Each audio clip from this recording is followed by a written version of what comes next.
There once was a king who ruled over lands vast and verdant, fruit trees and grains, vegetables and flowers.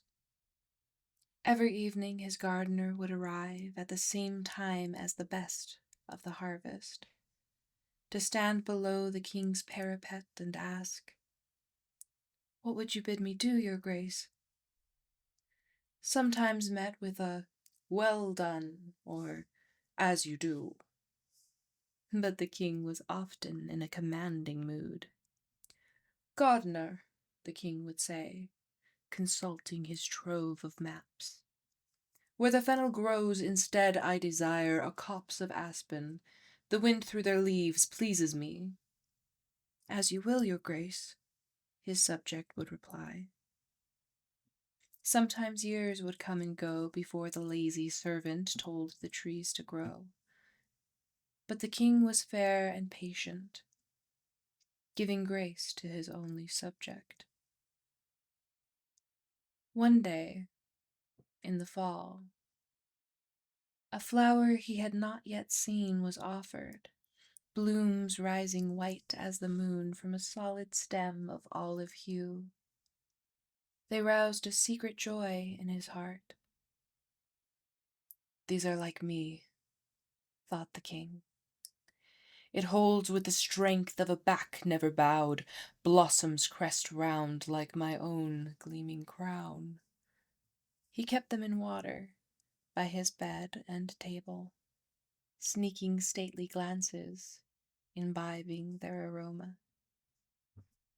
But after many days of new flowers to add, none more were offered, and the old ones went bad.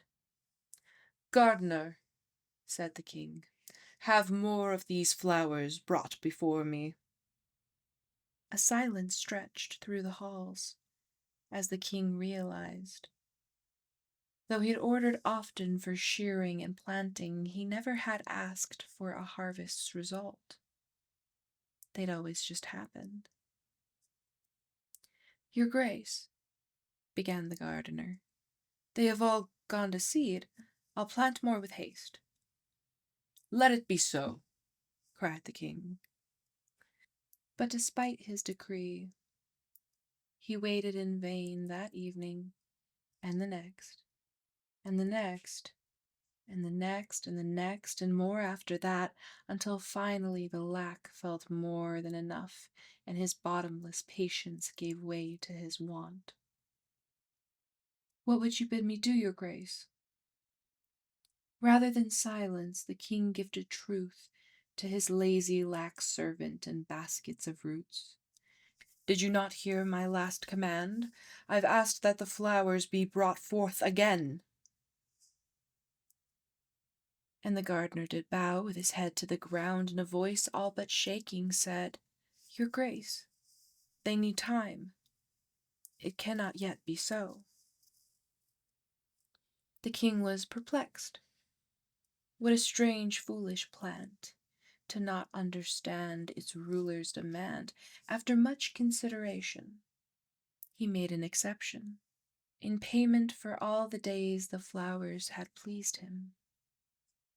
"Take me now to where they have grown." And the servant did. They arrived at the site on the verge of twilight. He stared at the things no longer full green, but twisted, dried brambles with odd open pods. He began with tones gentle and low, promising the sweetest water, a place of honor as before. And when no folded leaf was made to shudder, he promised even more. A seat at his table, rather than upon it, a blanket to warm it when nights grew frigid, and a special exception for some of their kin to have a bouquet by the throne of the king. But they showed no sign of acceptance, so the king bellowed threats too awful to mention, in case they were plotting past their low station. And when that didn't sway them, enraged, the king left and brooded on how to best teach them their lesson. Many evenings later, of baskets without flowers, the gardener asked, "Your Grace, what would you bid me do?" "I take it the flowers are not yet full bloomed?" "Your Grace, they're unchanged, though the new ones have sprouted. When time's past, you'll see them, of this I am certain." The king spoke with the rage of a ruler once scorned. Tear out the old flowers, each traitorous root. Tomorrow we'll see if their children will learn from watching their elders broken and burned. And it was so. The king followed the gardener once more, but though the ashes of the old were spread on the shoots, they seemed just as unfazed as their dead predecessors. Forehead furrowed under heavy brow, christened by his golden crown, he finally spoke his worst thought aloud. Tell me, gardener, do these plants serve two masters? Both I and this time you have blamed for your failures. "Indeed, your Grace," said the servant, relieved. "This master time is also my own. All I can do is tend, prune, and sow, to make these plants rise before their destined hour is beyond all powers." Yours, to be sure, but not mine, cried the king. I will not abide such dereliction of duty. You and this land belong only to me. "What would you bid me do, your Grace?" asked the gardener. I bid your rebellious head depart from duplicitous neck, the king commanded. And he meant it. He very much did. "As you will, your Grace," the gardener said, as his head fell and his body did too, and from the clean cut outpoured blackened blood that sprayed like a fount, covered earth like a flood. And the king fled, back to his keep and back to his bed, and stayed locked inside while the ground was stained red. He hid, though he could not admit that he did. But the light outside never shifted. He collected his righteous conviction that this was his home, and fear was a stranger, one he could banish just like his once gardener.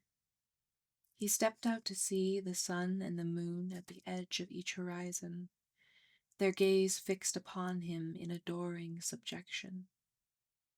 There were no hills, no fields, no trees, just acres and acres of flat, bloody ground and Icarus flowers in tidy straight lines, blackened by blood and yet still supplied each night in baskets at the foot of his throne. And the blooms never faded, though the smell had changed from earthy and sweet to faint rotting meat. And he thought how good it was to finally have his due, without another to undermine his rule. And so it was that the king oversaw all with full dominion. How absolute he was, and is, and will be, in eternally perfect internal loyalty.